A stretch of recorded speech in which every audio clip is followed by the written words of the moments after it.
আজকে আমি ছাল রান্না করব, তো সেটাই তোমাদের সঙ্গে শেয়ার করবো। এটা দুর্দান্ত একটা রেসিপি, তো না খেলে জানবে না। তো দেখো আমি কীভাবে রান্না করি। তো চলো বন্ধুরা, প্রথমে আমি দেখো ভালো করে পরিষ্কার করে নিয়েছি। পরিষ্কার করেছে আমার যা, আর আমি রান্না করেছি। তো ওই সোমবারের জন্য যা যা দিতে হয় দেখো, পেঁয়াজ জিরে ভালো করে ভেজে নিচ্ছি লাল লাল করে। আর এটা কিন্তু আমার লোহার কড়াই, আগেই বলিনি তোমাদের। তারপরে দেখো আমি মশলাটা ঢেলে নিলাম, ভালো করে কষিয়ে নিচ্ছি। তারপর লবণ হলুদ দিয়ে দিয়েছি পরিমাণ মতো। তারপর ভালো করে কষানো হয়ে গেলে তারপরে আমি দেখো একে একে সব দিয়ে দিয়েছি।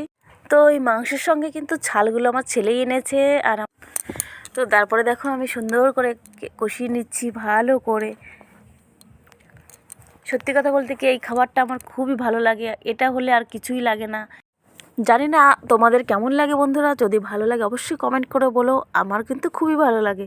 তো তারপরে দেখো আমি সুন্দর করে কষিয়ে নিচ্ছি। আর এটাই জল রাখবো না, একদম হালকা করে জল দিয়েছি। তারপরে দেখো ঢেকে দিয়েছি। তারপরে দেখো তুলে নিলাম। এই যে জলটা দেখছো, এটা আমি রাখবো না, একদমই শুকনো করে ফেলবো। পরিমাণটা খুব অল্প ছিল। তো এটাই আমরা কিন্তু সবাই মিলে খেয়েছি, খুবই ভালো লেগেছে। আমি এটা দিয়ে ভাত খেয়েছি।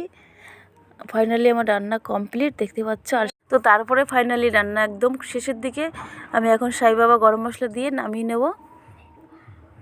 তো বন্ধুরা, তোমরা কে কে বাড়িতে খাও অবশ্যই জানিও। আর ভালো লাগলে একটা লাইক করো, কমেন্ট করো, আর আমার চ্যানেলটি সাবস্ক্রাইব করো। আশা করছি ভিডিওটি ভালো লাগবে। আবার দেখাবে নতুন কোনো ভিডিও নিয়ে। ভালো থেকো, সুস্থ থেকো, টাটা।